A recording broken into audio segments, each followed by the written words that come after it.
আল্লাহ বললে 40 নেকি পাবেন, 40 নেকি। আল্লাহ বলার নেকি আর অন্য নেকি সমান না।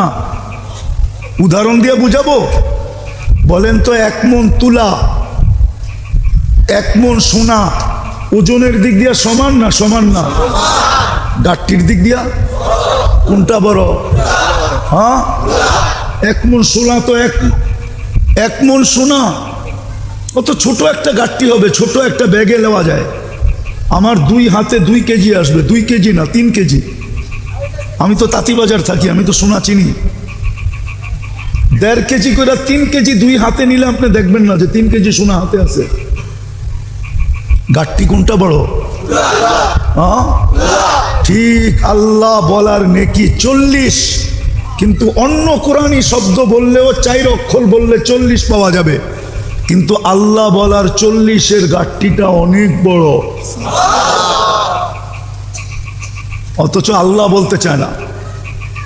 আর আল্লাহ বললে কি হয় জানেন? যত আলো দেখেন না, আলো, চেহারার আলো বলেন আর নামের আলো বলেন আর আকাশ জমিনের চন্দ্র সূর্য নক্ষত্র এই লাইট যত আলো বলেন, আল্লাহ বলে আল্লাহু নূরুস সামাওয়াতি ওয়াল আরদ, তুমি যত আলো দেখো সব আলো আমি আল্লাহর ভিতর থেকে বাহির হইছে। যেরকম পাহাড় থেকে ঝর্ণা বাহির হয়, পাহাড় ফাইটা যেরকম নদী বাহির হয়, দরিয়ায় নীল বাহির হয়েছে পাহাড় থেকে। 2 জায়গার থেকে 2টা আসছে, একটা ইথিওপিয়া একটা উগান্ডা, মিলিত হয়েছে এসে সুদানে খর্তুমে দরিয়ায় নীল। আল্লাহ বলে সব আলো বাহির হয়েছে আমি শব্দ আল্লাহ টিকা। বিদায় তুমি যতবার আল্লাহ বলবা তোমার ভিতরটা তত বেশি আলোকিত হবে।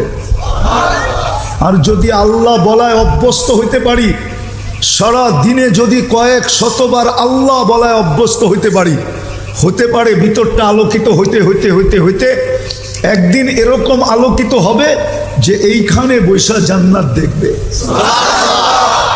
আমার সমাজ যদি এরকম হইতো তাইলে এই যুবকরা বাবা খায়া ঝুমতো না, ফেন্সিডেল খায়া ঝুমতো না, বিভিন্ন নিশা দ্রব্য খায়া ঝুমতো না। ও তো এমনি ঝুমতো। মানুষ জিজ্ঞাসা করতো ঝুমিস কেন? জান্নাত দেখতেছি, কবে যাব এই জন্য ঝুমতেছি। জান্নাত তো দেখতেছি কিন্তু যাব কবে এই জন্য ঝুমতেছি। আমাদের মা বোনরাও বলতো জান্নাত তো দেখতেছি কিন্তু যাব কবে? আর তো সংসারের ঝামেলা ভাল লাগে না।